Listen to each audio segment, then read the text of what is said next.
Ha dicho Cándido Méndez esta mañana que a él no le gusta la comida cantonesa, que él prefiere los callos. No sabemos si es una declaración velada de amor al coordinador general de Izquierda Unida o simplemente una manera de plasmar el estilo sindicalista de este país. Sea como fuere, los jefes de los sindicatos nos han dado algo parecido a una alegría. Parece que va a haber huelga general en este país.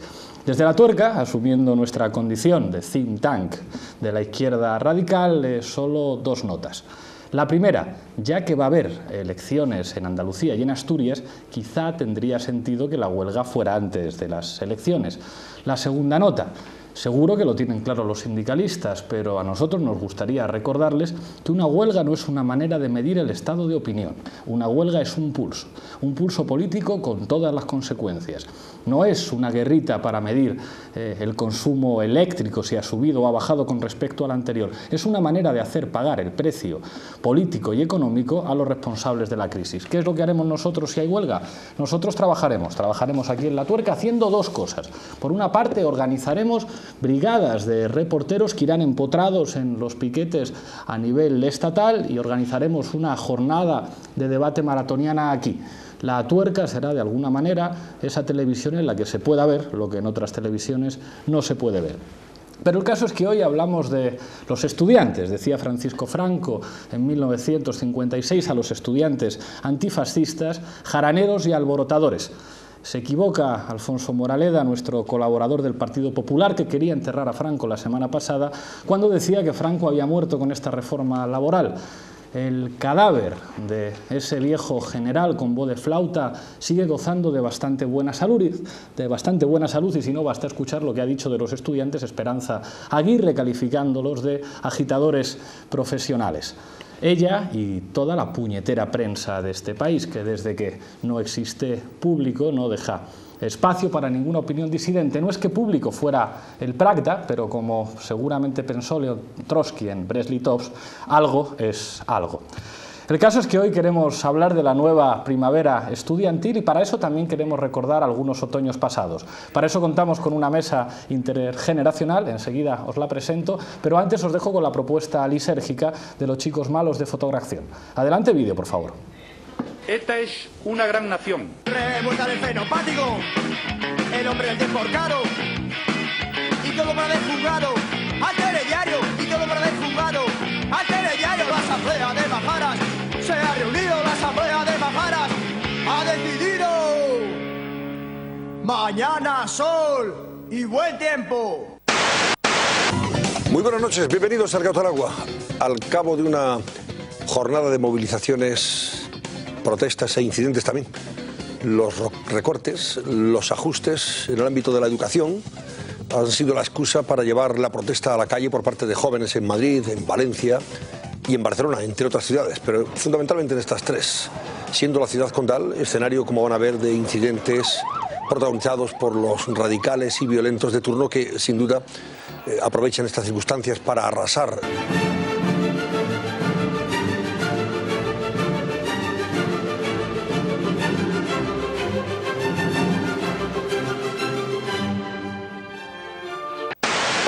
Todo esto que está pasando está, pero Dios bendito, está en Lenin tomo 1 y además empieza por la máxima leninista de que una mentira repetida 1000 veces se convierte en una verdad. Porque está lleno de fotografías en las cuales no son estudiantes, son políticos socialistas. Miraba a la cámara, además, no miraba normalmente, pues eso, cuando preguntas en la calle a una persona, la persona mira al periodista, mira al informador. Nadie que no se esta lo chica sepa, estaba entrenada, esta chica estaba entrenada para repetir efectivamente el mensaje aprendido en bucle a cámara, ¿no? Era una chica perfectamente entrenada y seleccionada para comparecer en este programa dando caña. A que haya una situación verdaderamente dramática, a que haya muertos en la calle.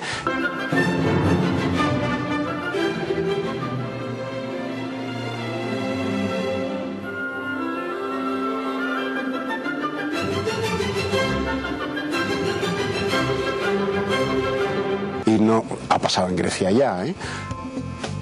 Y entonces a ver qué pasa. Entonces, a ver qué pasa. La imagen exterior de España es sencillamente desoladora. Ya era el día siguiente, hermanos. Y yo había procurado portarme lo mejor posible, mañana y tarde. seguirles la corriente como un chavalco de fenómenos, bien sentadito en mi sillón de tortura, mientras ellos seguían pasándome tremendas escenas de ultraviolencia en la pantalla. En fin, Lenin, tomo 1, habrá que conseguir ese libro. Hoy nos acompañan en la tuerca, a mi izquierda, Gemma Ubasart, profesora en la Universidad Autónoma de Madrid, colaboradora habitual del programa. Bienvenida. ¿Solucionamos los problemas, compañeros? ¿Los solucionamos o no? Oigo una música, ya lo tenemos. A mi derecha nos acompaña otro colaborador del programa, Miguel Urbán, miembro de Viento Sur y autor de varios estudios sobre el movimiento estudiantil. Gracias por volver a la tuerca. Muchas gracias a vosotros. Y nos acompaña también Paula Rubio, estudiante valenciana, miembro de las Juventudes de Esquerra Unida. Bienvenida a la tuerca. Y frente a ella, Juan Ignacio Ramos, miembro del Militante, secretario general del Sindicato de Estudiantes en 1987. Gracias por venir. Nos acompaña también Jaime Pastor, profesor de la UNED, colaborador habitual de la tuerca, veterano del 68, español y francés. Gracias por estar aquí. Gracias a vosotros. Y por último nos acompaña un estudiante de Derecho, Fabio Cortese, miembro de la UEP y de Toma la Facultad. Muchísimas gracias por venir a la tuerca. Bueno, lo primero que os voy a pedir es un titular a propósito de la jornada del 29F. Empiezo contigo, Miguel. Los estudiantes encabezan, yo creo, claramente las respuestas contra los planes de ajuste que estamos viviendo, ¿no? Pero como decía en el 67 la Universidad de Trento, el manifiesto de la Universidad Negativa, ni sustituir, pero tampoco esperar. Gemma. Pues yo diría, la universidad sale a la calle en un momento de excepcionalidad, en un momento de agotamiento de lo que es el consenso en el estado del bienestar y el estado de derecho. Juan Ignacio. Bueno, pues yo creo que lo que hemos tenido ha sido un gran movimiento de la juventud, no solamente universitaria, sino de decenas de miles de estudiantes de secundaria, contra la represión policial, imágenes que nos recuerdan a la dictadura franquista en su agonía en los años 70, desde luego contra los ajustes y los ataques a la educación pública y contra la crisis y sus responsables, el conjunto del sistema. Y esto tiene que confluir evidentemente en una gran rebelión social, de la que la huelga general que tú has anunciado, que parece ser que se va a concretar, tiene que ser un paso más solamente, pero un paso que inicie un gran movimiento general en todo el país. Largo titular. Paula. Pues yo diría que el movimiento estudiantil está vivo y es uno de los movimientos más potentes que hay y por eso es uno de los movimientos con más represión. ¿Y por qué es uno de los movimientos con más represión? Pues porque nos tienen miedo, porque saben que el cambio se va a producir a partir del movimiento estudiantil. En Intereconomía dirían que estás entrenada para decir esto mirando a cámara, Fabio. Pues yo diría eso, que la chispa de Valencia ha prendido en todo el Estado en esta jornada del 29F y que esto no es solo sino el principio, esta primavera estudiantil, de todas las movilizaciones sociales que nos esperan, que van a ser en el contexto estudiantil tan masivas, creo yo, como fueron las de la LOU. Jaime. Para no repetir, los estudiantes valencianos inician la primavera caliente cada vez más y el enemigo se multiplica por todo el país, ¿no? Por lo tanto, es deseable que esa rebelión social, esa revuelta colectiva llegue antes de que se vaya consumando ese presunto ajuste que puede ser realmente una contrarrevolución difícil ya de revertir. Empezamos ahora con la regla del minuto. A partir de ahora os voy dando la palabra. Después de un minuto sonará un pitido. Eso quiere decir que os tenéis que callar. No tenemos por qué mantenerlo durante mucho tiempo. Es para ver si se va animando el debate. Voy a empezar un poco duro. Está claro que hay que agradecer a la policía haber iniciado el movimiento. Han sido las imágenes de la represión en Valencia las que han sabido conmover para desencadenar una expresión, un movimiento de solidaridad dentro del Estado. La pregunta que corresponde hacer ahora es: ¿hay que continuar con las asambleas y con los encierros o hay que intensificar el conflicto en las calles? Empiezo contigo, Fabio, que vienes de un encierro. Sí, un minuto. Vengo justo de 2 noches de encierro y lo que hemos estado hablando que sí, que hay que continuar por una parte con los encierros y por otra parte también salir de la universidad y bloquear la ciudad, ¿no? El famoso lema de si nos roban el futuro, bloqueamos la ciudad. Ayer en el encierro estuvimos pues analizando un poco la nueva coyuntura, ¿no? Que además de la represión, pues ahora nos toca un nuevo análisis, ¿no? Y una nueva coyuntura política con los recortes y no solo, ¿no? Y en esas estamos, ¿no? Creemos que apostamos, ¿no? Porque haya una huelga general y por estar en la universidad en encierros, pero también salir de ahí, intensificar todas las protestas de todo el movimiento estudiantil y anejos pues fuera también de la universidad. Paula, un minuto. Yo respecto a lo que tú decías, la policía valenciana no ha hecho nada, nos ha pegado, pero no ha intensificado el conflicto. Bueno, lo ha intensificado a llevarlo hasta un punto de brutalidad, pero el conflicto estaba ahí y había asambleas, había concentraciones todos los días a la puerta de todos los institutos y había concentraciones en la puerta de las facultades. Entonces la policía lo que ha hecho es darle publicidad. Esto venía haciéndose desde hace un mes de forma continua. Y gracias a que la policía un día le dio por atacar, pues porque venían calientes de otra manifestación, se nos oyó en todo el estado. Y bueno, luego a partir de aquí vino el estado de sitio en Valencia, que bueno, fueron unos días de auténtica excepción policial. Pero simplemente es eso, la lucha ya estaba, la lucha va a seguir y vamos a estar en todas las luchas que se nos requieran. Gracias, Paula. Un minuto, Miguel.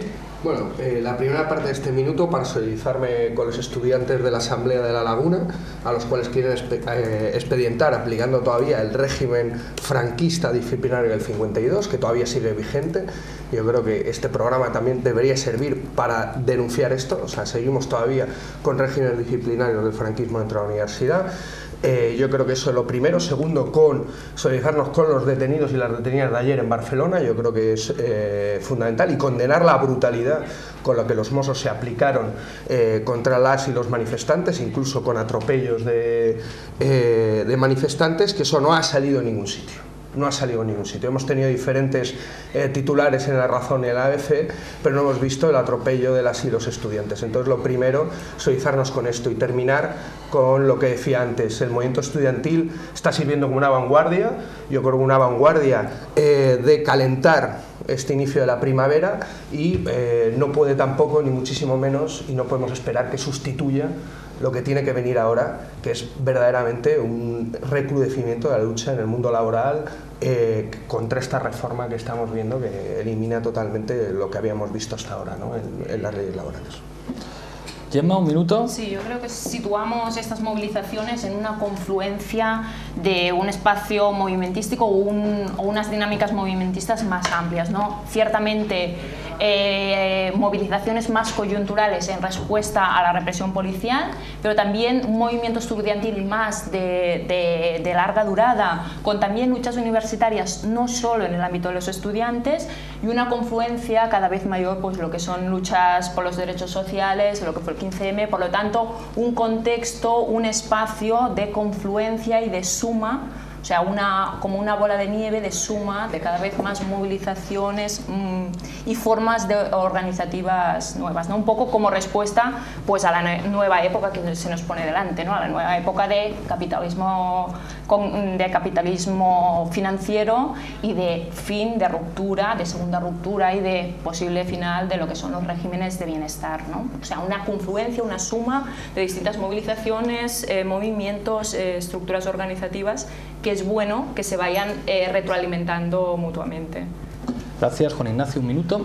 Bien, bueno, yo creo que, tal como han dicho también el resto de los contertulios, ¿no?, pues el movimiento estudiantil no es algo al margen de lo que verdaderamente está ocurriendo en el conjunto de la sociedad, y sobre todo en las entrañas de la sociedad. Hay un fermento de descontento, de oposición, de furia, de frustración, que se está expresando de diferentes maneras. En mi opinión, hay un punto de ruptura ya desde hace bastante tiempo, no solamente en el Estado español, en Europa también, en Latinoamérica, en la Revolución Árabe también lo ha puesto de manifiesto. Hay un fermento de rebelión social contra el conjunto del sistema capitalista y, por supuesto, contra todos los gobiernos, independientemente de que sean socialdemócratas o de que sean gobiernos de la derecha, que están capitulando y claudicando ante la gran banca, los poderes financieros, ante los grandes monopolios, ¿no?, internacionales, y dictando leyes en su propio y exclusivo beneficio, ¿no?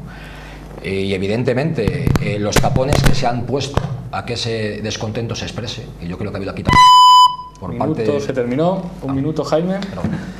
Bueno, yo creo que primero es importante que el movimiento utilice el mayor número de formas de lucha, ¿no?, practicar la desobediencia no violenta, yo creo que como objetivo precisamente para masificar al máximo y conseguir las mayores alianzas posibles en distintos sectores sociales de cara a ese bloque social, antineoliberal que tiene que ir conformándose, y por otro lado a reforzar el discurso, ¿no? Es decir, la defensa de la educación pública de calidad contra la gobernanza neoliberal, ¿no? Yo creo que el movimiento estudiantil tiene que aprovechar para denunciar esa estrategia Universidad 2015, ¿no? La Europa 2020, que la mayoría de la gente no la conoce, ¿no? Es decir, que no se sabe lo que hay ahí, pero vamos, ese modelo de gobierno tecnocrático con gerentes y demás, esa búsqueda de la mayor rentabilización capitalista,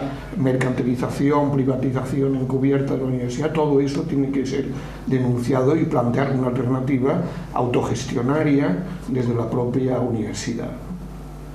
Me dicen que funciona mal la clavija del pitido, no sé si algunos habéis pasado el minuto y con algunos funcionaba y con otros no, así que vamos a tener que prescindir de ella y tratar de autocontenernos. Voy con un tema polémico. Apuntaba Jaime la cuestión de que el movimiento debe ampliar sus posibilidades de generar consenso, incluso buena prensa, a través de la desobediencia. Lo que pasa es que aquí jugamos con una contradicción. Solamente cuando hay disturbios el movimiento se convierte en noticia, a pesar de la mala prensa que implica que haya disturbios y el doble discurso que se establece siempre entre manifestantes pacíficos y manifestantes violentos. ¿Cómo se resuelve esta contradicción? O pongo un ejemplo más malvado. Cuando tenemos que ir al pasado, ¿qué imágenes seleccionamos? Las imágenes de los enfrentamientos en el 87, si pensamos en el mayo del 68, vemos a jóvenes lanzando adoquines y, sin embargo, nadie se atreve a decir que el movimiento tenga que atravesar las líneas rojas de la desobediencia o, en todo caso, de un movimiento pacífico. ¿Cómo hacemos esto compatible con la imagen tradicional del movimiento estudiantil, del movimiento contestatario, asociado a los enfrentamientos callejeros? Sé que no es una pregunta fácil. ¿Quién me entra al trapo? Pero Pablo, yo creo que el ejemplo valenciano va en contra de eso. Es decir, ha sido el error táctico de la dirección de la policía valenciana, de la delegación del gobierno, la que ha permitido una masificación del movimiento sin necesidad de recurrir a la violencia.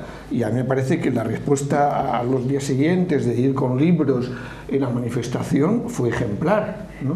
Es decir, que lo que pasa es que precisamente porque eso salió mal al gobierno, ahora tratan de explotar cualquier acontecimiento. Pero sabemos que explotan el acontecimiento para no hablar del mensaje. Es decir, para no hablar del discurso, de la protesta, de la denuncia contra los recortes, ¿no? Entonces, evidentemente, en el pasado hay muchas experiencias de lo contrario, pero luego lo que es yo creo que también hemos aprendido en la historia es que si nos dejamos llevar por la dinámica acción-reacción, llega un momento en que el movimiento pierde capacidad para generar las mayores alianzas posibles, lo cual no quiere decir que no haya que justificar la legitimidad de la violencia, digamos. Ahora sí que funciona lo del minuto. Si realmente Juan no hay Ignacio. otra salida, ¿no? Sí, no, yo también estoy de acuerdo, es que me ha pitado antes, me he pasado. No, yo quería decir también, estoy de acuerdo con la compañera de Valencia, ¿no? Que no hay una ruptura, que esto no empieza ahora. Hemos tenido grandes movilizaciones. En septiembre el curso empezó con una gran rebelión en las aulas en la Comunidad de Madrid contra el gobierno del Partido Popular. Hemos tenido movilizaciones masivas en Castilla-La Mancha, hemos tenido también anteriormente en Murcia, hemos tenido en Navarra, ¿no? Y en general movimientos sociales de unas dimensiones como el 15M, que evidentemente lo que también expresan y reflejan es que la gente está, o sea, necesita y exige una alternativa a todo lo que está pasando. Yo, con respecto al tema de la represión, pues es evidente que hay una intención consciente de criminalización del movimiento, de cualquier movimiento, el movimiento estudiantil, el movimiento obrero, una criminalización en la que confluyen pues muchos intereses. En primer lugar, la de este gobierno, que criminalizaba a los profesores que vendían camisetas verdes en Madrid y que criminaliza constantemente todo aquello que disiente de su política reaccionaria y de su regresión. La respuesta a este intento de criminalización, la lucha unificada, la lucha masiva, la lucha consciente, ese es el punto crucial, en mi opinión. No los encierros positivos, desde luego que sí, si los compañeros se quieren encerrar, muy bien, pero lo que hay que ir es al movimiento, hacer asambleas, involucrar al conjunto del movimiento, plantear ideas concretas también de cómo podemos frenar esta ofensiva y ligarnos también a la clase, a los trabajadores, al movimiento obrero, ¿no? Es decir, la masividad en Valencia, la respuesta del día 16 de febrero, la huelga que hubo el día 29 de febrero, es lo que verdaderamente desactiva el argumento de que los estudiantes son aguerridos, alborotadores o delincuentes, ¿no? Ese es el punto crucial. Hay una campaña de criminalización contra todo lo que se mueve a la izquierda, ¿no? Y por cierto, no solamente de criminalización, de manipulación.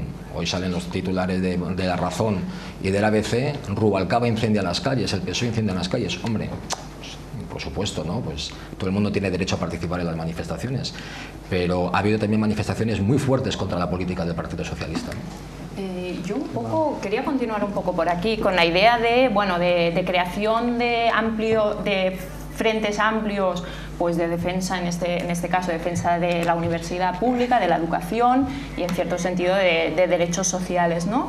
Y que yo creo que sí que estamos frente, y esto yo creo que es la novedad de pues el movimiento estudiantil y luchas universitarias que se pone encima de la mesa, es la capacidad de ampliación de alianzas. Es decir, la clásica alianza que siempre hemos buscado pero nunca hemos conseguido, y lo digo hablando desde una experiencia de participación en el movimiento estudiantil, pues entre el PAS, entre el PDI, entre estudiantes, realmente, y sobre todo yo conozco más pues el caso catalán, pues en el que estuve vinculada, cómo se ha sido, es la primera vez o la huelga general en universidad donde hay más seguimiento por parte de PDI y por parte de PAS. O sea, por parte de estudiantes siempre hemos asegurado un mínimo seguimiento, ¿no?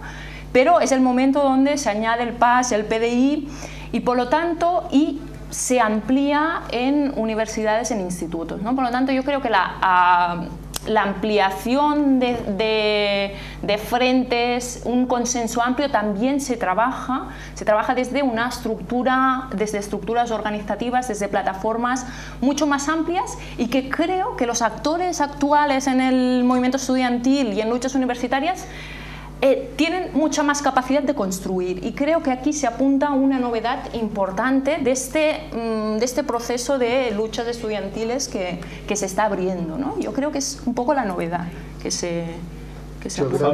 Perdona. No, yo creo, lo primero, o sea, a ver, yo creo que no se nos debe olvidar que el monopolio de la fuerza en este caso lo tiene la policía. En este caso, o sea, y en todos los casos. Claro, o sea, que no entremos no entremos, depende.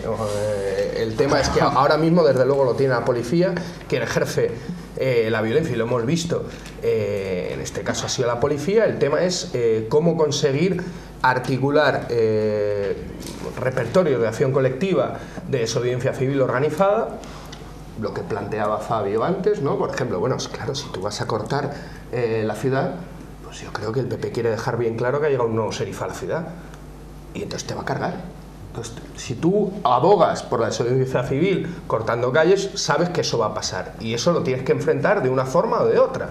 Yo creo que eso es importante. Además, Fabio se retrotraía a las movilizaciones de hace 2 años en Italia, ¿no? Que iban con el tema de los escudos de libros y practicaban una desobediencia civil bastante particular, de cortar arterias fundamentales de diferentes ciudades o zonas, pues yo qué sé, si cortáramos Atocha o cuestiones así, ¿no? Ese tipo de cuestiones hay que hablar, hay que pensarlas, hay que articularlas, y no hay que olvidarse de que eso conlleva una confrontación, y la confrontación normalmente es violenta. Entonces, eso también tiene que estar dentro de los parámetros. Y normalmente la violencia, depende también cómo se gestiona, pues, puede ser mala para el movimiento o puede ser beneficiosa.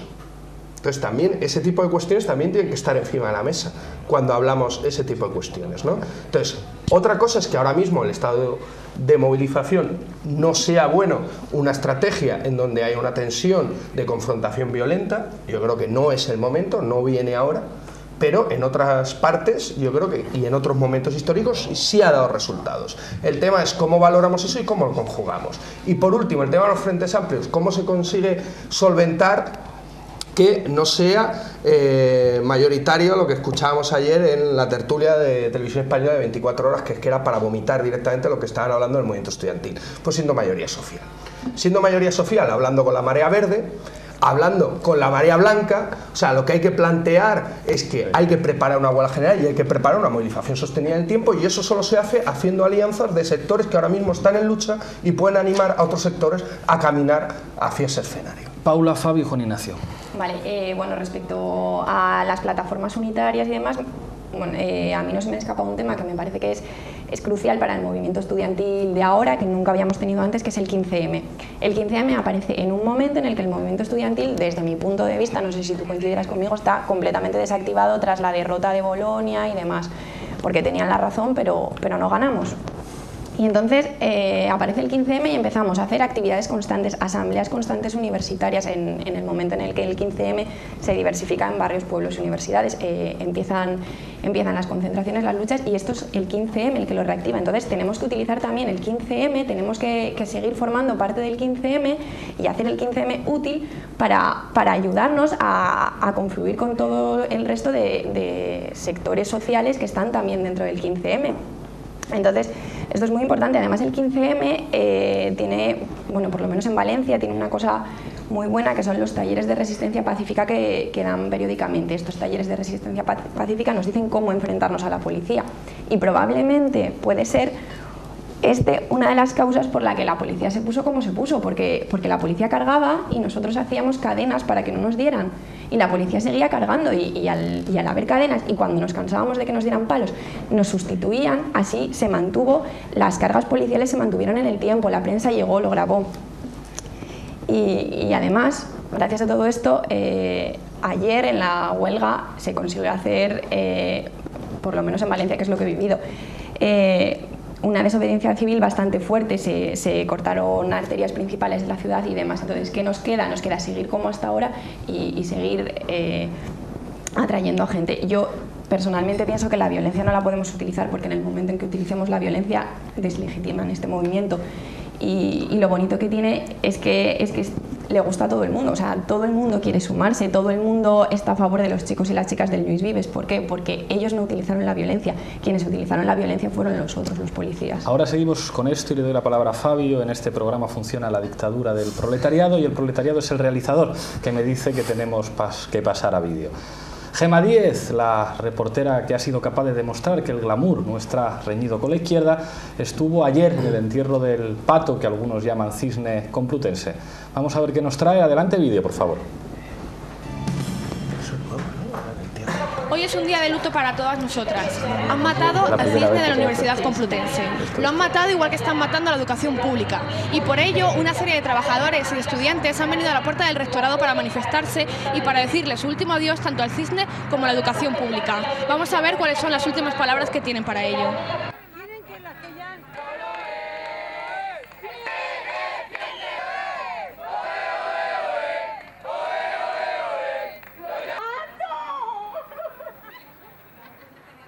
Estamos aquí con un estudiante que ha venido a despedirse del cisne de la Universidad Complutense. Cuéntame, ¿por qué lo han matado? Hombre, porque está claro que para el tejido productivo le sale muy caro. El cisne de la Universidad Complutense lo han ahogado vilmente, lo han colgado, le han estirado el cuello con una deuda de 170 millones de euros. Patrocinado primero por la Comunidad de Madrid y luego, pues sorprendentemente, creemos que también en parte por la actitud que está tomando el rectorado. El rector, que se vendía como de izquierdas, que nos decía que él era la oposición Iturmendi, de repente ha hecho el mismo juego que el PP. PP-PSOE, aquí en la Complutense vuelve a ser lo mismo. ¿Qué tipo de medidas combativas se plantean para continuar esta lucha entre trabajadores y estudiantes? Yo creo que estamos ante el inicio de una lucha, ¿no? de una primavera estudiantil, y esto ha hecho haber un encierro masivo en filosofía también, centralizado. Semana de movilización, hoy por ejemplo había una concentración en Sol en apoyo de los compañeros de Valencia, que lo están pasando muy mal con los recortes, y bueno, que esto no es sino el principio, y esperamos que entre poco los sindicatos respondan con una huelga general. Las facultades están empezando a arder, hay que tomar conciencia de que esta es la muerte de la universidad pública y que si no la defendemos se ha acabado el tiempo. ¿Está preparada España para una huelga general después de todos estos recortes y movilizaciones? Yo creo que más que estar preparada lo está pidiendo, porque todos los días vemos concentraciones, manifestaciones, gente que se queja, y si los sindicatos no responden, pues se van a quedar en la cola de lo que sería la lucha contra los recortes. España hacía tiempo que tenía que tener una huelga general. El marcador en comparación con Francia o Italia es muy diferente. Mientras que Francia en el año 2010 tuvo 9 huelgas seguidas, aquí hicimos una y de miseria. Hace falta ya una huelga general.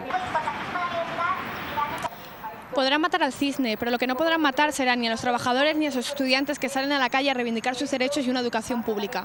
La primavera estudiantil no ha hecho más que empezar, y prueba de ello es la asamblea que tengo a mis espaldas. Así que nada, yo me voy a unirme a ellos y nos vemos en las calles. Reportera activista, donde las haya, las aulas han empezado a arder, decía Quique Maestu, parece que para Intereconomía. Tenía la palabra Fabio, adelante. Pues yo, conectándome, enlazando un poco con el tema del 15M, o sea, por un lado hay que decir que también el 15M se ha nutrido del movimiento estudiantil, ¿no? De muchísimos cuadros que venían de la lucha anti-Bolonia, de luchas anteriores, muy formados, ¿no? Sobre todo destacaba la cualificación técnica en todos los campos. Y de ahí también la importancia del movimiento estudiantil en generar un movimiento social mucho más amplio, ¿no? Como ha sido el 15M. En cuanto a las alianzas, que es el tema fundamental, ¿no? Para la construcción de este bloque social anticapitalista, hay un ejemplo muy importante que creo que podemos situar en Chile, ¿no? En Chile el movimiento estudiantil creo que logra una hegemonía, sobre todo cultural, política, se puede decir, en la sociedad y en el imaginario colectivo, creo de la que hay que aprender, ¿no? Consigue extender de alguna forma a las familias y a otros sectores esas demandas y transformarlas en demandas sociales democráticas, ¿no? Radical democráticas, ¿no? Que ponen en crisis también al sistema, ¿no? En la línea del 15M, ¿no? Demandas que el sistema no puede asumir por muy democráticas y sencillas y razonables, ¿no? Ese anticapitalismo de sentido común que se viene extendiendo que son. Y como último apunte quería comentar con el tema de la violencia. Yo estoy muy de acuerdo con Urbán, porque la violencia no es mala en sí, la violencia. Creo que si esto va más, ¿no? Si las medidas de ajuste y de austeridad continúan, la desobediencia civil va a aumentar en las calles y vamos a asistir a un recrudecimiento por un lado de la represión y de prácticas callejeras, no sé si violentas, pero sí de desobediencia civil y con mayor espectacularidad. Como comentaba Pablo, pues es que las imágenes míticas, tanto temporales como espaciales, porque no se ve lo mismo los choques de Barcelona que los de Grecia, ¿no? En la prensa. O sea, es muy interesante ver cómo lo de Grecia, pues como que se entiende un poco más, ¿no? Y creo que tenemos que jugar en este campo y debatir discursivamente, hegemónicamente, el tema de la violencia, ¿no? Hoy lo estábamos debatiendo en la asamblea, y es que violencia, hay que redefinir lo que quiere decir violencia. Violencia es la reforma laboral, violencia son las medidas de ajuste, violencia son todas estas medidas de austeridad, ¿no? Que solo están beneficiando al 1% que generó la crisis. Juan Ignacio. Bueno, me parece importante en primer lugar pues tener cuidado también con ciertas ideas que se plantean, ¿no? O sea, creo que nosotros tenemos que situar exactamente quién ejerce la violencia. La violencia la ejerce el aparato del Estado, la ejerce la policía, la ejerce la patronal, la ejerce los gobiernos que aprueban leyes que anulan derechos históricos del movimiento obrero, que recortan de una manera salvaje el derecho a la educación pública, a una sanidad de calidad, ¿no? Pero yo discrepo de toda una serie de opiniones que aquí se han planteado respecto a que la violencia es un terreno en el que nosotros tenemos que entrar a debatir porque puede ser útil para los fines del movimiento. Mira, yo creo que ese tipo de argumentaciones, independientemente de que puedan tener un formato teórico, es dar munición precisamente al enemigo que estamos combatiendo. Y además nos decía la compañera de Valencia, nos deslegitima, es decir, aquí el punto fundamental es que, como se planteaba, el Partido Popular ha cometido un error de cálculo grosero, basándose en una idea que es completamente falsa, la supuesta legitimidad de las urnas. Independientemente de que el Partido Popular haya obtenido una mayoría absoluta, eso no tiene que ver con que aplique medidas que son completamente regresivas, completamente reaccionarias y sean contestadas masivamente por la población, incluso puedan ser tumbadas. Evidentemente, nosotros sabemos perfectamente que las leyes, que el Parlamento refleja la realidad de la lucha social, de la lucha de clases. El Partido Popular coge y utiliza todo su aparato policial para reprimir. La compañera de Valencia ejemplificaba de una manera clara y concreta por qué ha habido tanta simpatía entre la población, por qué ha habido un apoyo tan masivo entre los trabajadores de Valencia, por qué ha habido una manifestación 2 días antes de la huelga del 29 de febrero tan extraordinaria en las calles de Valencia, por qué ha habido esta auténtica dificultad por parte del Partido Popular para poder justificar la represión. Porque evidentemente ha habido dificultad por parte de la derecha para justificarla, porque ha habido una respuesta masiva, una movilización consciente de la juventud, de los estudiantes. Y a mí me parece que ese es el punto. Yo me parece muy bien que en una facultad, en una asamblea de 15 o de 20 compañeros se discute teóricamente sobre la violencia, pero tenemos que tener cuidado con el mensaje. El mensaje es: Sí, sí, te puedes reír, ¿sabes? A mí no me parece una cosa de risa. No, el mes, o 50, o 100, no quiero menospreciar, o 200. El punto fundamental es ir, ¿cómo llegamos a más sectores? ¿Cómo ganamos a más jóvenes? ¿Cómo les involucramos más en la movilización? ¿Cómo hacemos posible la unidad de acción con más sectores? ¿Y cómo confluimos hacia la huelga general? Que es el punto crucial. No la huelga general como un punto y final. Jaime y Miguel. Sí, no, yo creo que esto exigiría otro debate en la tuerca, ¿no? Claro que yo creo que lo que hay que denunciar es la violencia estructural, la violencia simbólica del sistema y demás, ¿no? Pero está claro que cuanto más se masifica un movimiento, más difícil lo tiene el poder para ejercer la violencia física y la violencia armada. Lo hemos visto con el 15M precisamente, ¿no? Entonces yo creo que evidentemente en un futuro hipotético, en una situación en la que realmente se planteara el problema del poder, bueno, pues podemos pensar en esa confrontación violenta, ¿no? Pero yo creo que lo que hay que hablar es de no violencia activa, ¿no? No violencia activa, de resistencia activa, ¿no? De cuidar mucho, por supuesto, la violencia contra las personas, ¿no? Y en cuanto a la violencia contra las cosas, pues depende. O sea, me recuerda el debate de los años, de finales de los 60, primeros 70, con Rudi Deuschke en Alemania, ¿no? Es decir, que ese era el debate, ¿no? Y con Herbert Marcuse. Es decir, que tenemos que tener claro que cuando el poder utiliza la violencia es porque cree que puede dividir al movimiento, cree que puede deslegitimarlo, y si realmente el movimiento demuestra que está contando con esa legitimidad social, que es lo que pasó con el 15M y que pasa en Valencia. Es decir, mientras tenga legitimidad social, no necesitará, digamos, recurrir a formas de violencia bueno, que realmente pues, generan, lógicamente, división. Por eso creo, y además yo ponía el acento antes en el discurso, en el mensaje, en los objetivos, porque la experiencia también nuestra es que muchas veces las delimitaciones en la izquierda radical se tienden a dar en las formas de lucha y no en los objetivos, que es lo que hay que hacer. Por eso digo, lo que hay que hacer es reforzar el discurso de la defensa de los bienes comunes, de la educación pública de calidad, de la denuncia de esa gobernanza neoliberal, ¿no? Porque eso es lo que puede conectar con la mayor parte de la sociedad, ¿no? Miguel. Bueno, simplemente por terminar, yo creo que la violencia no es nuestro debate, no es el debate de este programa, y además normalmente es un debate que nos suelen imponer, ¿eh? O sea, que lo ha impuesto ahora los medios de comunicación, no a raíz fundamentalmente de lo de Valencia, pero sí a raíz de lo de Barcelona, ¿no? Y cómo se han hecho eco de estas cuestiones, ¿no?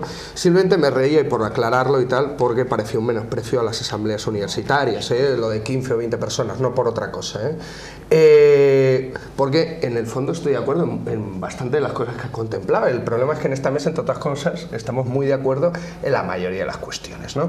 El tema es cómo conseguir un frente lo suficientemente amplio, que pueda ser mayoritario socialmente, que prepare una huelga general que no sea el final, sino el inicio de una movilización sostenida que pueda acabar con lo que es ahora mismo un gobierno intervenido desde Bruselas, que tiene que ir a pedir que le rebajen un poquito el tema fiscal, ¿no? Entonces, ¿cómo podemos nosotros, y con esto yo creo que lanzo una cuestión fundamental para la gente que ahora está en el movimiento estudiantil?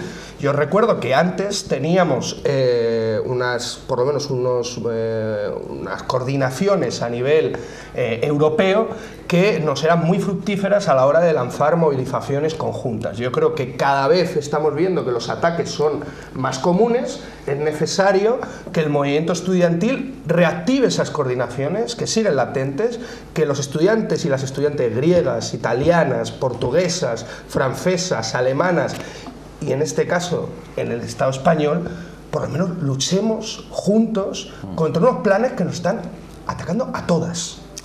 Aquí tenemos que pasar a vídeo, y vuelvo con Gemma, que me había pedido la palabra.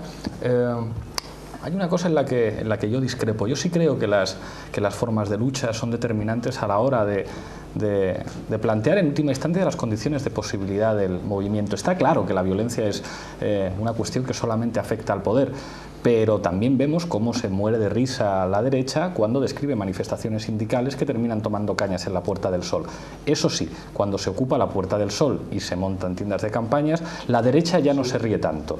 Cuando se llega a la puerta de la sede del PP y la policía tiene que contemporizar, la derecha no se ríe tanto. Yo recuerdo las declaraciones después de la enorme manifestación del 15 de febrero del año 2003. El gobierno felicitaba a los españoles diciendo: 1 millón de españoles en la calle contra la guerra. Estamos orgullosos de tener un pueblo así, pero un gobierno es como un buen padre de familia que tiene que velar por los intereses del Estado, y en este caso pues, nos corresponde la responsabilidad de asumir que hay que atacar Irak por las armas de destrucción masiva. Eso sí, en el mes de marzo, cuando en cada intervención de un dirigente del Partido Popular había un escrache, lo mismo que le ha pasado hoy al presidente de Extremadura, que ha tenido que salir escoltado por la policía, entonces el PP no tenía tantas buenas palabras para los manifestantes, entonces la derecha no se ría tanto. Sí que creo que las formas de lucha que plantean la posibilidad de atravesar líneas rojas en un contexto como este sí que definen las condiciones de posibilidad y de éxito del movimiento. Ahora seguimos con esto, tenemos que pasar a vídeo, tenemos un reportero invitado, Nega, de Los Chicos del Maíz, que escribe el muy cara dura en su Twitter que se sentía a la hora de hacer este reportaje como John Reed llegando a la estación central de Moscú. A ver si me podéis poner la foto de Nega de Los Chicos del Maíz. Igualito que John Reed en Moscú. Ya le hubiera gustado al bueno de John Reed trabajar en estas condiciones. En fin, que Alexandra Kollontai nos pille confesados. Adelante, vídeo, por favor. Buenos días, Pablo. Estamos en Valencia, epicentro de la protesta, Chimovida en los aparatos, Nega, como no podía ser de otra manera, en el micrófono. Valencia, capital de la corrupción, Valencia, capital de la represión, Valencia, capital de la resistencia. Vamos a ver qué nos cuenta la gente.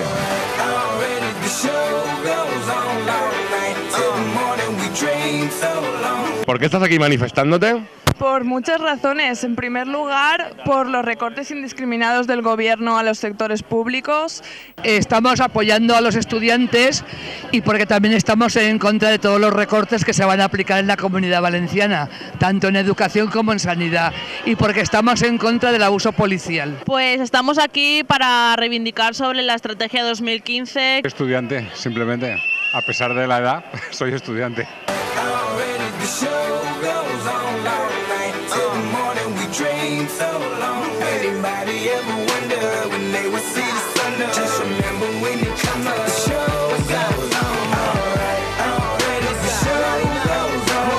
¿Qué ha parecido la represión en Valencia en los últimos días, el tema de la policía y los estudiantes y demás? Me parece una vergüenza que en un país como España, que yo pensaba que eso ya lo habíamos superado hace muchos años, que se repitan estas cosas, me parece una vergüenza. Pues que se cumple una de las máximas que ya apuntó hace 100 años Max Weber, que el Estado tiene el monopolio de la violencia. Respecto a lo que pasó el lunes pasado, habíamos pensado en tomar como represalia hackear la web de la Policía Nacional, aparte de reivindicar constantemente, y pensamos publicarlo en la web, hackeándola, la dimisión inmediata del jefe de policía que tacha al pueblo y a los estudiantes como enemigos cuando simplemente estamos reivindicando nuestros derechos. Y hicieron un uso de la fuerza totalmente desproporcionado, deteniendo a gente que simplemente pasaba por ahí, golpeando a gente que pasaba por la calle. Chicas de 15 años, estuve yo con ellas llorando, ancianos por el suelo, fue una brutalidad. Fue una actuación brutal. La represión policial y todo lo que ha pasado estos días, Valencia, la respuesta, Valencia ha respondido y hemos ganado la batalla, la gente ha salido a la calle. ¿Todos los caminos conducen a Grecia? Pues yo creo que sí, pero bueno, más que nada porque las fuerzas de seguridad del Estado no lo están poniendo así. Están creando las condiciones para que esto sea como Grecia. Es posible. No sé si conducen a Grecia, pero si ellos actúan con violencia, a nosotros solo nos queda la calle. ¿Estamos cansados de poner la otra mejilla? Yo sí, la otra mejilla, el otro ojo y el otro todo. Creo que en este caso ponemos el culo, más que la otra mejilla, y yo creo que está también la gente viéndolo y creo que al final sí que puede ser que despierten y ya estén cansados de recibir palos y quieran pegarlos. No hay dinero para educación, no hay dinero para nada, ni para Fórmula 1, ni para proyectos, ni para maquetas, ni para todas las cosas malas que han hecho, porque hay que apostar por el futuro y por los estudios, que somos nosotros. Porque mis hijos no se pueden pagar las clases para Padawan, quieren ser Jedi, y Obi-Wan ha subido las cuotas y aquí tengo que venir parte de mis hijos.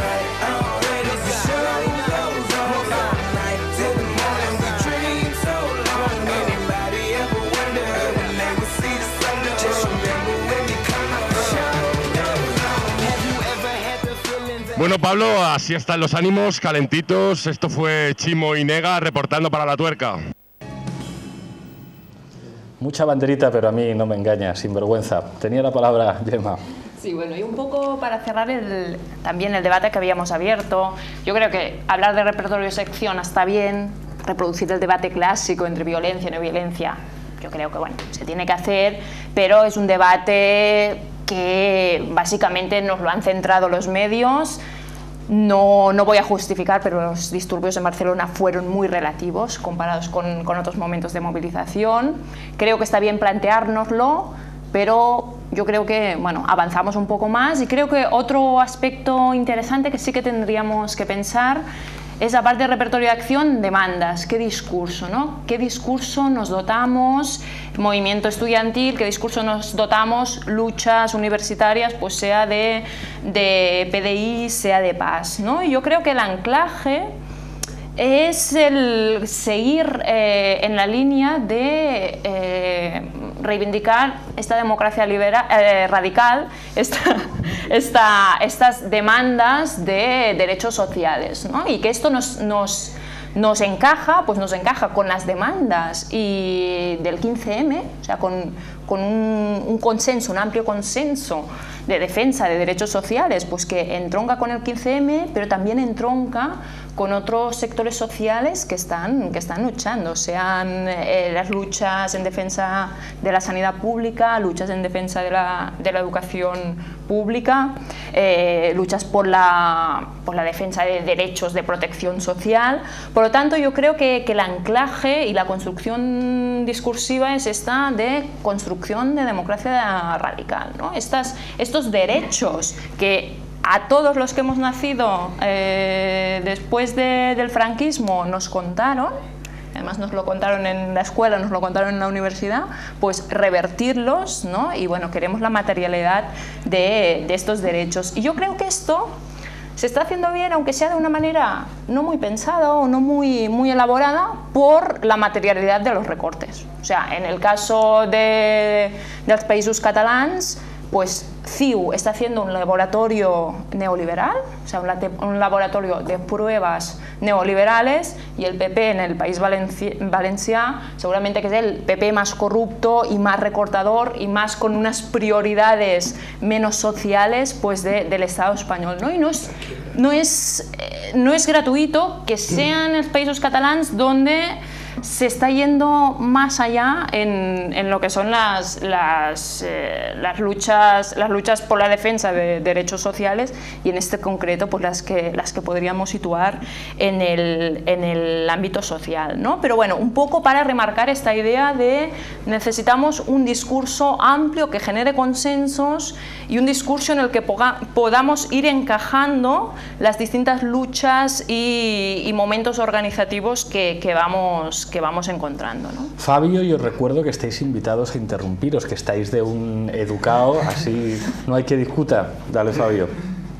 Sí, completamente de acuerdo con Gemma. No creo que el tema de los derechos, y tal como lo planteamos en el movimiento estudiantil, ¿no? El derecho al acceso a la educación superior, ¿no? Que por ejemplo con las últimas declaraciones de Wert con el tema de las becas, ¿no? que han levantado pues eso, ampollas también, que debatíamos ayer en las asambleas masivas, pues que decía Wert que ahora las becas van a ir por mérito y no en base a la renta, ¿no? O sea, de alguna forma pues es que vamos a ver, como comentabas, la materialidad de estos recortes a muy corto plazo, ¿no? Y por eso hay que preparar una reacción y recoger fuerzas. Con el tema este de los derechos, yo creo que es interesante también dotar de un contenido, o sea, ir un poquito más allá en discurso de los recortes, ¿no? Sin abandonar la pretensión de ser hegemónicos, de ser masivos. Pero si nos ponemos detrás de la bandera de los recortes, solo de los recortes, van a aparecer justo detrás de la pancarta los de la última legislatura, los que gobernaron en la última legislatura, ¿no? Como decía el hashtag este de Twitter, sabemos lo que hicieron en la última legislatura, y por eso tenemos que estar pendientes, y creo que alguna de las claves en el movimiento estudiantil, ¿no? que podrían suponer un escaloncito más respecto a los recortes, serían un poco el tema de la financiarización creciente dentro de la universidad, que es un tema o sea, novedoso hasta cierto punto en el Estado español, con el tema del endeudamiento de las universitarias y los universitarios, ¿no? Las famosas becas préstamo, que ya hay, cuyas condiciones al principio eran más flexibles y demás, ya se han recrudecido, que están suponiendo ya hay 600 millones de euros de deuda universitaria. Y esta cuestión va a suponer movilizaciones crecientes en los próximos años. Creo que hay que dotar, como decía, ¿no? a la cuestión de los recortes, a la lucha contra los recortes, de otro punto de la financiarización, del tema de la deuda, que ya a todo el mundo le suena mal la deuda, ¿no? Socialmente, las hipotecas, la deuda privada transformada en pública, la deuda estudiantil. Ahí hay yo creo un filón para movilizar muy importante, y luego también continuar con la larga tradición, ¿no? que aquí hay presente, por ejemplo, Urbán y representantes de otros movimientos estudiantiles. No te quiero llamar viejo, ¿eh? No. Nos hemos pero no lo aparentamos. Que han trabajado mucho con todo el tema de la mercantilización de la educación y la reconversión industrial de la educación superior, ¿no? Que es un tema que desde Bolonia y demás llevamos trabajando, y que hay que insertar esos recortes ahí también. Si Gemma y yo hubiéramos ido a la manifestación, hubiéramos dicho somos profesores a pesar de la edad. Yo creo que... Paula, Miguel, Paula, Juan Ignacio, Miguel, Jaime, y ahora sí que sí pasamos a hablar de historia. Vale, yo respecto a lo que decías de las becas, simplemente recordar que no es el ministro Wert sí que es él el que ha dicho ahora que las becas van a dejar de ser becas, sí, y que van a ser por méritos y demás. Es él el que lo ha dicho, pero esto ya se plantea en la Estrategia Universidad 2015 y vamos, o sea, que no es del PP, viene también del PSOE, el PSOE también lo lleva buscando, y simplemente recordar que esto no responde a los recortes actuales, responde a un intento de elitizar de nuevo la universidad, que es simplemente esto: la universidad había llegado a las masas y ahora no les gusta, no quieren, y quieren volver a elitizarla, quieren que los de siempre vuelvan a estudiar y el resto, nada. Juan Ignacio. No, exactamente lo que han planteado, ¿no? O sea, es evidente que aquí hay una estrategia global y general, ¿no? Pues, todas las medidas que se están aplicando tienen un fin: recuperar en primer lugar la tasa de beneficios, ¿no? De los grandes capitales. Los servicios públicos son una fuente de grandes beneficios, ¿no? Hay una ofensiva general de privatización, todo lo que se llama, bueno, pues el salario social, ¿no? La pluralidad diferida, que ahora se quieren apropiar de ella, hacer negocios lucrativos de la sanidad, hacer un negocio lucrativo de la enseñanza. Y hay una estrategia evidentemente coordinada a nivel internacional, a escala internacional, el Estado español acentuada con el gobierno del PP, pero como muy bien planteaba la compañera de Esquerra Unida de Valencia, que inicia el gobierno del Partido Socialista, no solamente en la anterior legislatura. La privatización de la enseñanza superior y de la enseñanza secundaria, igual que los ataques a los derechos conquistados por parte del movimiento obrero, pues en los años 70, pues es larga, ¿no? en el tiempo. Por tanto, sí, yo estoy de acuerdo. No solamente hay que plantear no a los recortes, hay que ir más allá, hay que formular en positivo que si hay una alternativa. Hay una alternativa, por supuesto. Algunos lo identifican como democracia radical. Bueno, es un término. Yo creo que hay una alternativa, en mi opinión personal, de defender de una forma clara y concreta la necesidad de levantar un programa socialista genuino. En primer lugar, no hay recursos, es mentira. Hay muchos recursos. El otro día se gritaba la manifestación estudiantil, yo lo escuchaba, ese dinero lo tienen los banqueros, ¿no? La izquierda tiene que plantear abiertamente: hay que expropiar a la banca, hay que nacionalizar la banca. Ahí están los recursos públicos que se están destinando al sector financiero sin resolver la crisis del sistema. Esos recursos tienen que movilizarse. Hay decenas de miles de millones de euros públicos destinados a sanear los balances bancarios, destinados a sanear la crisis que ellos han provocado. Hay que defender de una forma sin complejos. Sí, queremos nacionalizar la banca, expropiar la gran banca, pero no una banca pública como el ICO. Eso no puede ser. Aquí lo que hay que plantear es la nacionalización completa del sistema financiero. Hay que defenderlo bajo el control, sí, bajo el control de los trabajadores, bajo control social, bajo control además de las organizaciones. Sí, aquí estamos viendo el escándalo de los desahucios, etcétera, etcétera. No solamente eso, hay que plantear cómo es posible aquí que no se plantee fiscalidad sobre la Iglesia Católica. Han salido informes en los últimos días. Si pagaran impuestos la Iglesia Católica en este país, estaríamos hablando de una recaudación anual de más de 30.000 millones de euros. Ni un duro a la enseñanza privada. Se están forrando. Entonces, la izquierda, en primer lugar, sí, a la izquierda, pues tiene que plantear un lenguaje, además, en mi opinión, comprensible, pedagógicamente entendible, para, en fin, los trabajadores a los que nos queremos dirigir, por supuesto, y hacerlo con energía, y no solamente plantearnos de alguna manera, ¿no?, que esto no es posible con las grandes organizaciones. Tenemos una obligación, sí, sabemos lo que piensan los dirigentes de comisiones y de UGT, se van a ver obligados a convocar una huelga general, no por su gusto, por la presión que hay de allá abajo. Pero nosotros tenemos que ir a la base, tenemos que ir al movimiento y tenemos que explicarles sí cuál es el camino. Yo, Jaime, mi opinión en particular es esa. Yo quería volver a lo de antes, solo una referencia. Evidentemente las formas de acción son fundamentales, es decir, ampliar el repertorio, la capacidad de imaginación del movimiento es clave. Lo que digo es que hay que evitar las polarizaciones, ¿no? Es decir, todas las formas de acción de un movimiento, si son de desobediencia civil, pueden ser compatibles, ¿no? Es decir, no hay por qué oponerlas a otras. Es decir, hay un abanico creciente, ¿no? Y hay que fomentarlas y hay que forzar la legalidad al máximo, ¿no? Como ha hecho el 15M, ¿no? Sobre lo que se está hablando ahora, pues obviamente, ¿no? Hoy en el curso Crisis Global hemos tocado el tema de la deuda, ¿no? Tú has mencionado la deuda, claro, pues estaría bien el momento de exigir a los rectores que rechazaran el pago de la deuda universitaria, ¿no?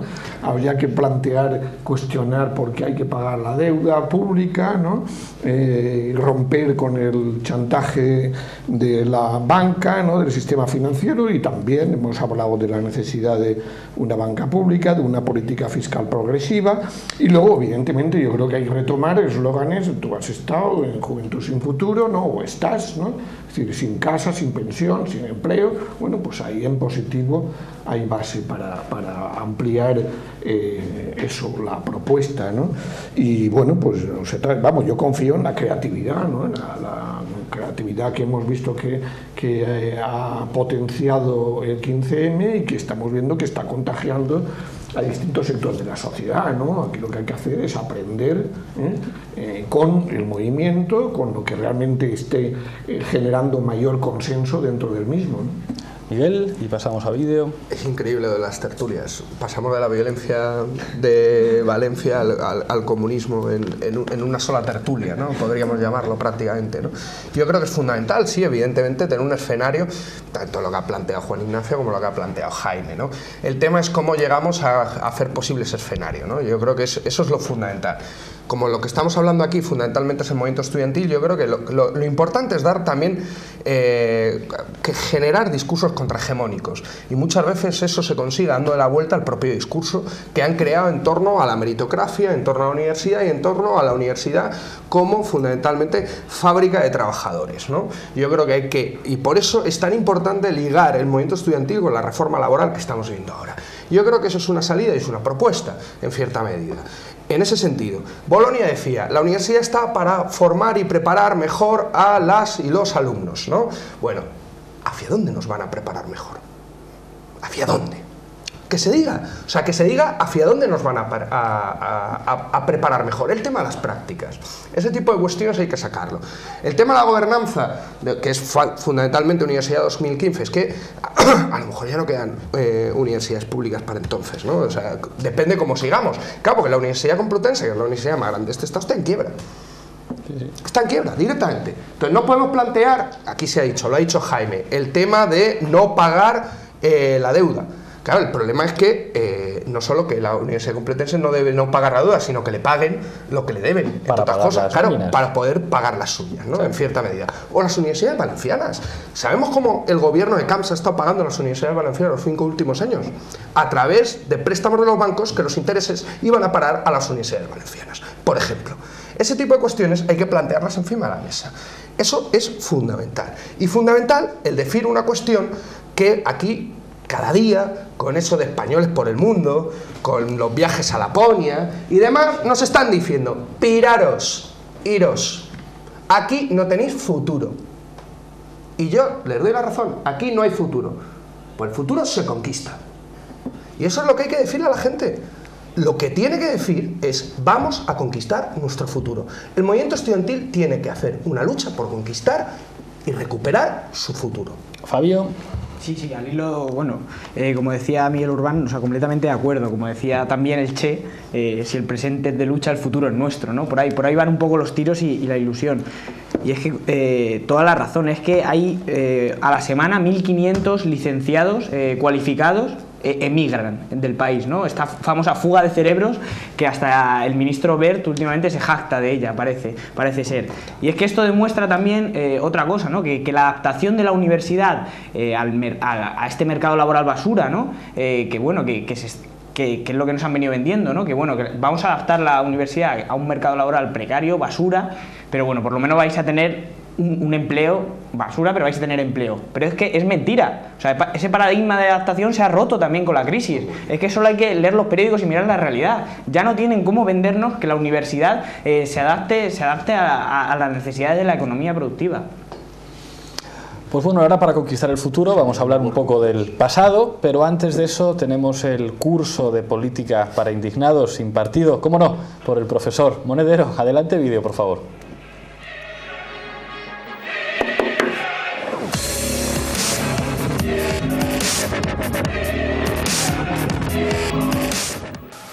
¿Qué problema tiene el sistema capitalista? Que necesita una clase obrera crecientemente formada y al mismo tiempo necesita una ciudadanía muy disciplinada, que no cuestione el modelo de valorización del capital, sobre todo en momentos de crisis.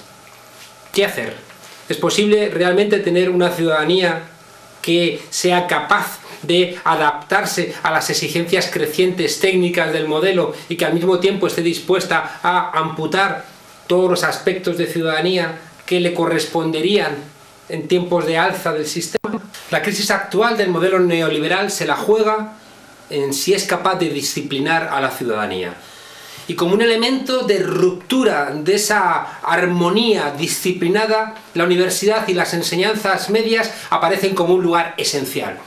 Al igual que los medios de comunicación podían ser un espacio de ruptura de la rutina, de la armonía, de esta falsa libertad de la democracia actual, nos encontramos con que una universidad crítica y unas enseñanzas críticas pueden armar una ciudadanía con herramientas que exijan transformaciones profundas. En ese sentido, nos vamos a encontrar con que la nueva fase va a señalar directamente a la enseñanza como un espacio de confrontación. El sistema necesita pequeños núcleos de gente muy formada en muy concretas cuestiones. No interesan aspectos amplios que permitan interrogar acerca del aparato económico. Por tanto, vamos hacia dos modelos que necesariamente se excluyen uno al otro. Una enseñanza apática, ajena a los contenidos humanistas, filosóficos, históricos, que ayuden a pensar y que centren en aspectos muy concretos técnicos, y una enseñanza que, al mismo tiempo que sirve al aparato productivo, genere una ciudadanía crítica. Los dos modelos son un juego de suma cero. Uno supone la inexistencia del otro. En esa pelea vamos a clarificar la misma pelea que tenemos la ciudadanía. Que venza el fascismo social o que venza la democracia, como siempre estamos viendo, se va a zanjar no en las aulas universitarias, no en los lugares de gestión universitaria, sino como siempre en las calles. Vamos a lanzar una apuesta en nuestra página web desde donde ha rodado el profesor Monedero su curso urgente de política para indignados. Pondremos varias opciones, su casa, la casa de un amigo. En fin, de momento tenemos el top facha de esta semana en el que todavía podéis seguir votando. Han llegado a la final José Luis Feito con una gloriosa perla. Los parados tienen que aceptar un trabajo aunque sea en Laponia. También llega a la final Pablo Molina sobre los alumnos de Luis Vives, que dice: a menos que se cree la licenciatura de perroflautismo, las arrocerías de la costa van a tener exceso de mano de obra en pocos veranos. Y el tercer finalista, un clásico de Top Facha, César Vidal, que ha dicho: hay profesores de Valencia que ofrecen aprobados a los alumnos que en lugar de ir a clase se dediquen a manifestarse contra el gobierno del PP. Yo en lugar de ir a clase no, pero si van a insultarte a ti, César, igual sí que regalo algún aprobado. Bueno, vamos a hablar un poquito del pasado. Cuando se habla de las movilizaciones del 86, del 87, la primera gran movilización juvenil contra el gobierno del Partido Popular, se nos viene contra el Partido Socialista, ¿qué más da? Si total viene a ser toda una cosa parecida. Se nos viene a la cabeza la imagen de la movida madrileña, la imagen de McNamara, la imagen de esos años 80 llenos de heroína y de un personaje del lumpen proletariado vasco que termina en Madrid, que se llama Jon Manteca, el famoso cojo Manteca, que salta a la fama en una manifestación rompiendo las cristaleras del Metro Banco de España. Hay otros personajes famosos, como un policía llamado Furilo, viejo conocido de los manifestantes de aquella época, que además de ser policía tenía por lo visto una tienda de ultramarinos en la que vendía cervezas a estudiantes menores de edad con los que luego negociaba en las manifestaciones, esos policías de la vieja escuela franquista. La pregunta es, y empiezo contigo, Juan Ignacio, ¿qué se puede aprender, qué pueden aprender los estudiantes de ahora de aquellas experiencias de mediados de los años 80? Bueno, pues evidentemente el movimiento aprende de sus experiencias, ¿no? Creo que ese movimiento fue quizás el movimiento más amplio y extenso. Hubo otros en el año 79, también hubo un gran movimiento contra la ley de estatuto de centro docente del gobierno de UCD, que acabó con 3 estudiantes muertos, ¿no?, en las calles de Madrid, en la glorieta de embajadores. Y fue una grandísima lucha, ¿no? Quizás el paso adelante de aquella gran movilización, ¿no?, es que por primera vez el movimiento estudiantil actuó de una manera muy unificada y muy coordinada en todo el Estado, ¿no? Evidentemente hubo diferentes colectivos y diferentes organizaciones, ¿no? Yo en ese momento estaba al frente del sindicato de estudiantes, había otras, ya digo, otras organizaciones también, pero bueno, nosotros intentamos plantear algunos ejes, ¿no?, estratégicos, ¿no?, de la lucha, ¿no? En primer lugar, vertebrar el movimiento a nivel estatal, luchar todos juntos de una manera unificada en todo el Estado, ¿no?, huyendo un poco de la dispersión, ¿no?, intentar concentrar, ¿no?, golpear fuertemente, ¿no?, de una manera muy masiva y muy visible, ¿no?, en la calle, ¿no? Por supuesto, la extensión y la organización del movimiento de una manera democrática sobre la base de asambleas en los centros de estudio, la organización de comités de lucha. La defensa, se hablaba antes de la defensa, la autodefensa de nuestras manifestaciones. El sindicato de estudiantes organizó servicio de orden para combatir a las bandas fascistas en las calles. De hecho, el 4 de diciembre, la primera manifestación que tuvimos en el 86 en Madrid, convocada por el sindicato de estudiantes, fue agredida por un grupo de bases autónomas.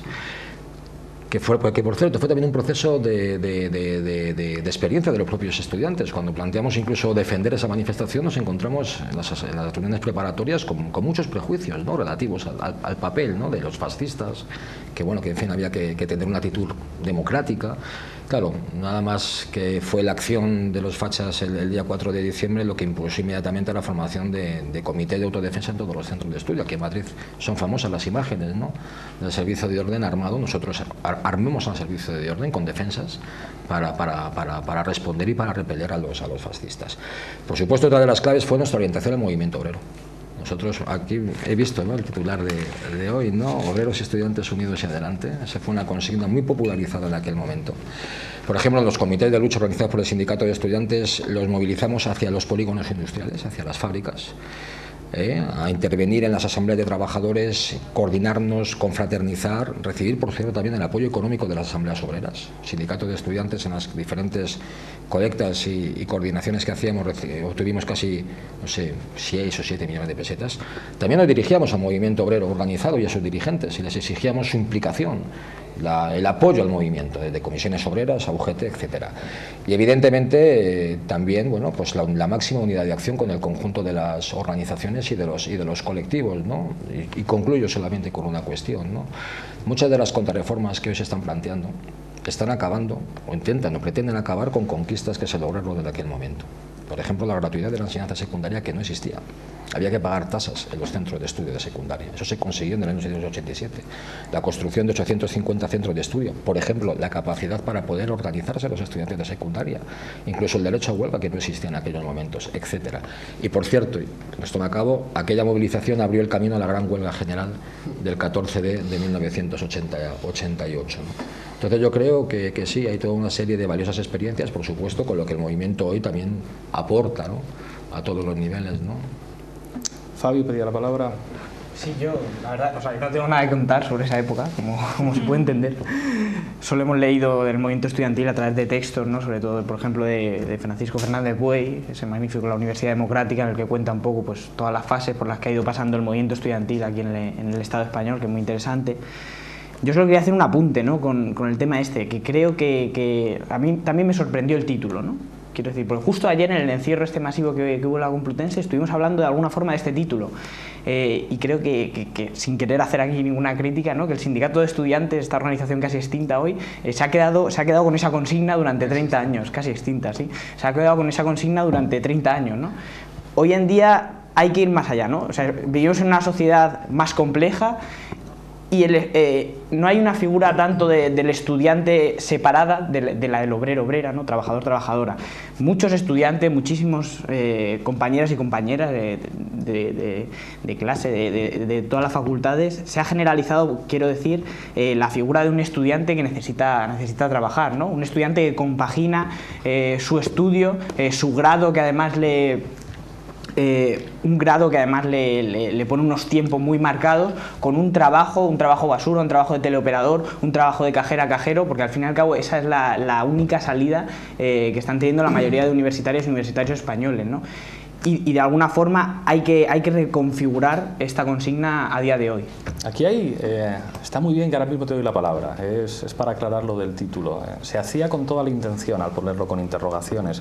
No es una consigna que provenga del sindicato de estudiantes, proviene de la izquierda antifranquista. Si lo poníamos con interrogaciones era precisamente para discutir de eso, cuando el movimiento estudiantil de alguna manera es la expresión de la presencia de las clases medias en la universidad y se construye una suerte de alianza de clase entre los estudiantes y los trabajadores. En los años 80 es cierto que los hijos de los trabajadores inundan las universidades, hay un proceso de masificación, pero queríamos discutir en qué medida, pues, como señalabas tú aquí, la carne de trabajo que puebla las universidades es la expresión de buena parte de las contradicciones que se dan en la fuerza de trabajo colectivo en este país, y el caso de los precarios es más que claro. La situación laboral de los estudiantes normalmente es mucho peor que la situación de los trabajadores que tienen un contrato fijo. Por eso poníamos ese título, ¿no? Claro, es decir, para tratar de replantear esa relación histórica del movimiento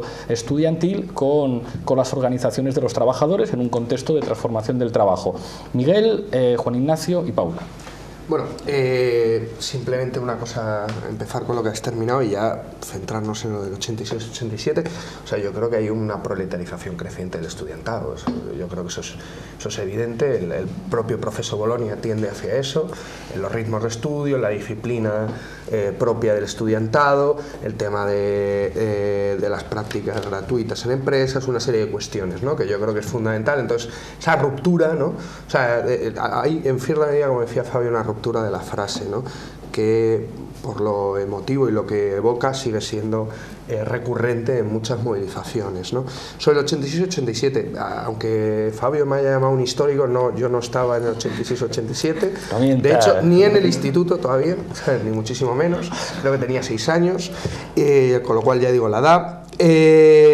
Pero sí que me he dedicado a estudiar bastante el tema del movimiento estudiantil. Yo le propuse a Pablo, que al final parece que no lo consiguió, que viniera aquí en Maraval, ¿no? Y aquí vamos a hablar, porque al principio me lo planteé un tema más histórico. Lo que pude. No, pero bueno, Maraval hubiera estado bien, ¿no? Ahora profesor, creo que sigue siendo profesor. Está jubilado ya. No pinto mucho. Sigue siendo profesor. No, pero bueno, también es importante porque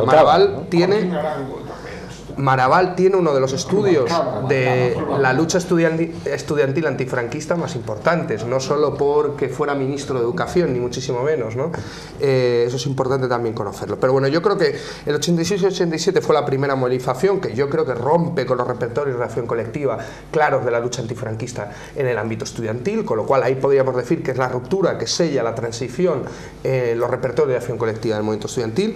Yo creo que tuve una importancia por complementar a lo que ha dicho Juan Ignacio, el tema del movimiento anti-OTAN. Yo creo que sí, importante tenerlo en cuenta. La imitación del movimiento estudiantil francés, que había salido meses antes en movilización y en movilizaciones muy grandes, ¿no? Y por último, la importancia de la coordinación de asambleas que hubo a nivel de centros de estudio de secundaria y universidad en Madrid, pero también a nivel estatal, ¿no? Por cierto, a partir del 86-87 ya no hay movilizaciones estatal donde la izquierda independentista se sume a las movilizaciones, cosa que en el 86-87 sí pasaba. Así como diferencias. Juan Ignacio, ahora volvemos no a la regla del minuto, pero sí os pido que seáis breves porque nos quedan 8 minutos de reloj. Bueno, yo no quiero entrar en ninguna polémica, solamente le digo al el compañero que bueno, los ataques sectarios contra el sindicato de estudiantes son el pan nuestro de cada día. El muerto que vos matáis goza de muy buena salud. Yo no he visto a nadie en sindicato de estudiantes. Tú no lo has visto porque allí no estuviste. Un poco de samba en este auto. No, por eso digo, simplemente lo quiero mencionar porque yo creo que hemos mantenido un tono adecuado, ¿sabes? Entonces, pero que no pasa nada por discutir, podéis discutir. Por eso pero que esa es su opinión, pero evidentemente ayer hubo una convocatoria de jornada estatal de lucha organizada, en mi entender también por el sindicato de estudiantes. No, bueno, ya estamos con eso. Bueno, en cualquier caso, hubo manifestaciones en muchos sitios y en muchos sitios convocadas por el sindicato de estudiantes. Pero entrando, no hasta después de lo del Luis Vives. No es verdad. El día 16 de febrero en Valencia, en la movilización, fue convocada por el sindicato de estudiantes. Ahí están los hechos. Pero en cualquier caso, ya vemos a la unidad en las asambleas, en los centros de estudio, pero en cualquier caso yo no he iniciado este debate, yo no lo he iniciado, simplemente lo que quiero es puntualizar cuando aquí se tiene una actitud eso tan despreciativa y tan sectaria. Con respecto al tema del 86-87, pues se decía antes de Maraval, ¿no? Pues evidentemente Maraval no pintó absolutamente nada en aquella movilización. No era por el libro que tenía de estoy aportando, ¿no? Estoy aportando, ¿no? En las negociaciones pintó muy poco. Quien llevó la voz cantante por parte del gobierno y por parte del ministerio fueron dos personas. Fueron dos personas que ahora están enfrentadas además. Fueron Alfredo Pérez Rubalcaba, que era secretario de Estado de Educación, y otra persona que jugó un papel muy activo, que es el actual marido de la ministra o de la exministra de Defensa, ¿no? Miguel Barroso, ¿no? Que era secretario del gabinete de Alfredo Pérez Rubalcaba y que negociaba directamente con las comisiones estudiantiles. Entonces, ¿ya era secretario de Estado Barroso entonces? No, secretario del gabinete. Del gabinete de Rubalcaba, que era secretario de Estado, pero vamos, que eran yo creo que los dos actores más activos. Claro. No, yo creo que, por ejemplo, un punto fundamental, como aquí se habla de confluencias y se habla de un frente amplio, yo creo que indudablemente un punto crucial, bueno, evidentemente también hubo una gran represión en la movilización 86-87, ya sabéis, aquí en Madrid en el mes de enero hubo una compañera, María Luisa Prada, herida de bala, pero creo que uno de los puntos, yo lo viví, ¿no? en primera persona, ¿no? En aquel momento, fue el gran debate que se organizó dentro del movimiento obrero, dentro del movimiento sindical, de cara a la convocatoria de la huelga general que se pospuso en el 88. Pero la amenaza de la huelga general y la confluencia con el movimiento obrero fue lo que desequilibró la balanza realmente de cara a las concesiones que tuvo que hacer el gobierno. Antes se planteaba la masificación, no, es que sí es verdad, es que con las leyes que se aprobaron, o mejor dicho, con las medidas que se adoptaron, ¿no? Después de aquella movilización, hubo una afluencia masiva de hijos de trabajadores a la universidad, que es lo que ahora evidentemente se quiere laminar. Y yo creo que eso es uno de los problemas que también tiene el movimiento estudiantil en la universidad, que es la composición de clase que tiene ese movimiento. Jaime, Fabio, os pido de verdad que seáis breves. A Paula. Nada, simplemente aclarar, la huelga del 17N la convocan las asambleas interuniversitarias de las que formamos parte, pues asambleas del 15M, asambleas que estamos en Estudiantes en Movimiento, y que a pesar de que le pedimos al sindicato de estudiantes que se sumara, se sumó 3 días antes, creo que fue el 15 de febrero, que también están diciendo que es cuando empezó todas las protestas en Valencia, mientras la mayor parte del alumnado estábamos en las puertas de los institutos, de las facultades. El sindicato de estudiantes estaba en otra manifestación. Luego no es mi opinión, son los hechos. Pero bueno, aparte. Bueno, pero es que digo. Y respecto al título del programa, no es opinión, pero es una tontería discutir sobre. No, pero bueno, no es opinión, son los hechos. Y tiene dos personas del movimiento estudiantil actual, pensamos lo mismo, no es casualidad. También a gente del movimiento estudiantil actual.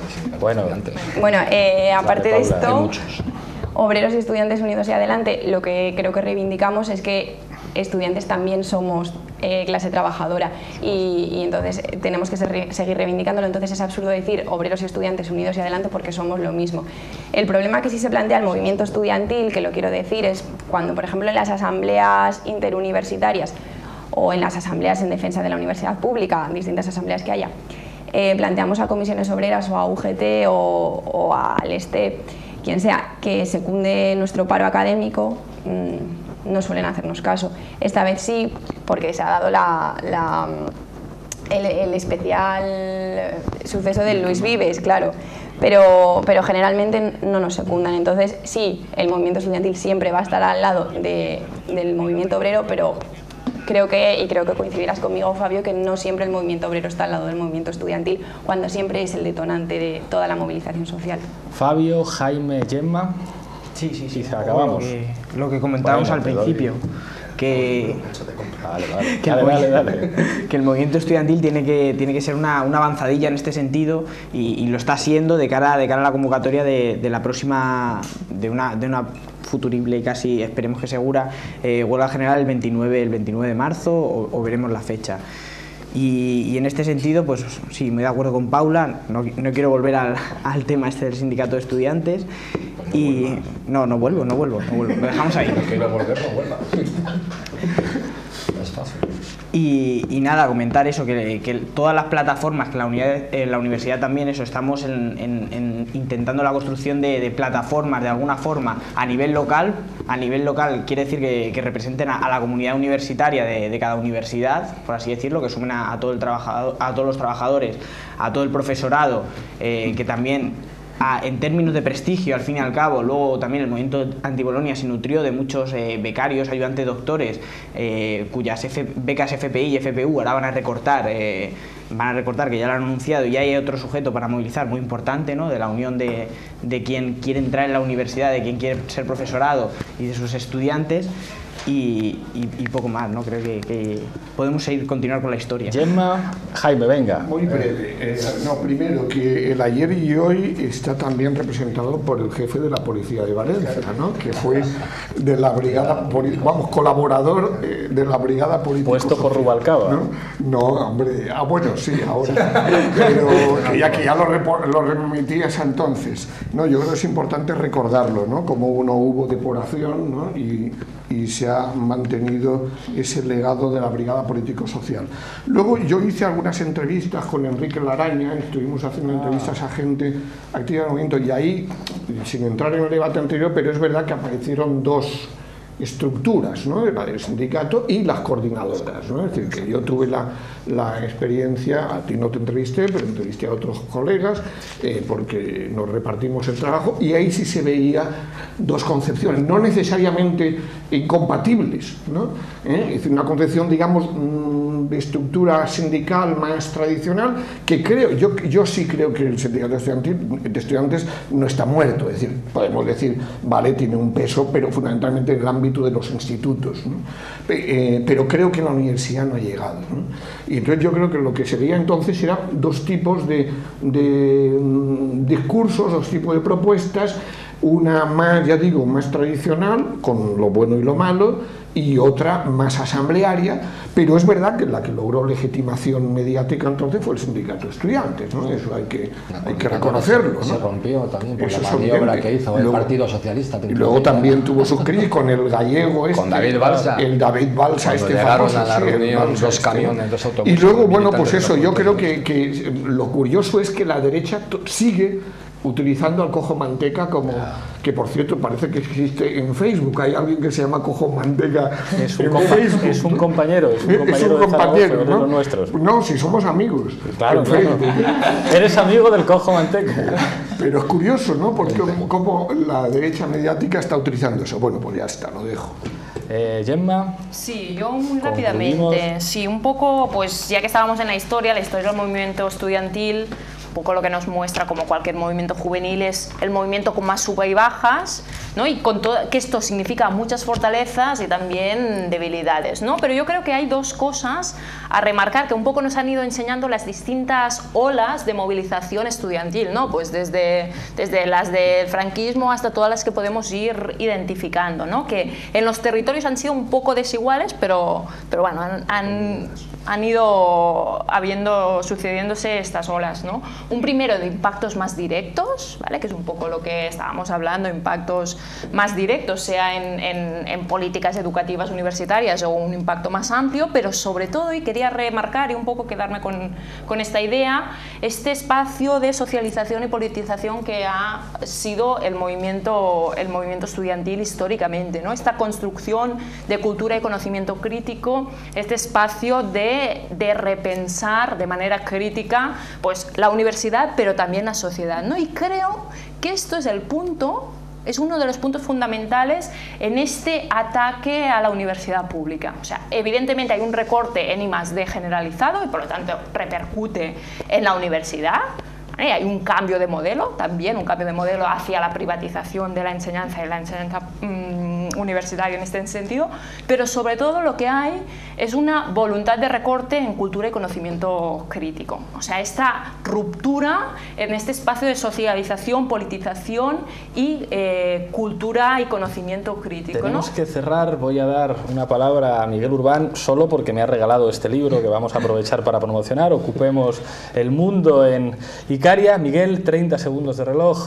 No, que no nos podemos olvidar que ahora vienen también unas reformas muy importantes en la educación secundaria, que es verdad que hemos hablado poco, yo creo que en este debate, yo creo que viene una precarización aún más de la educación secundaria y de la formación profesional, y ahí habrá que responder.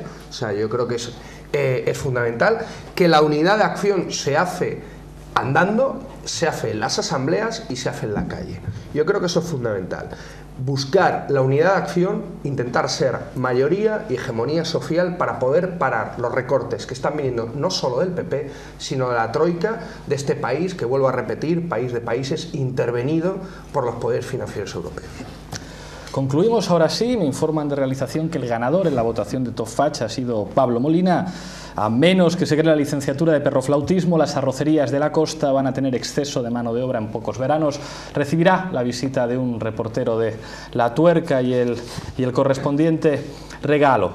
No podemos acabar con la tuerca rap que teníamos preparada de EAM, Exèrcit de Alliberament Musical, porque desde que detuvieron al propietario de Megaulot tenemos problemas para descargar los vídeos, pero comenzaremos la semana que viene con un desagravio. Le vamos a sustituir con un baile al estilo John Reed de Nega de los Chicos del Maíz. Nos vemos la semana que viene. Hasta pronto.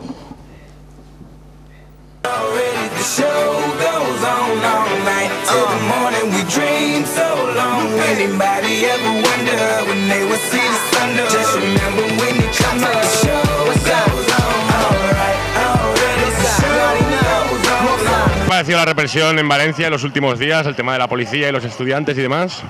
Me parece una vergüenza.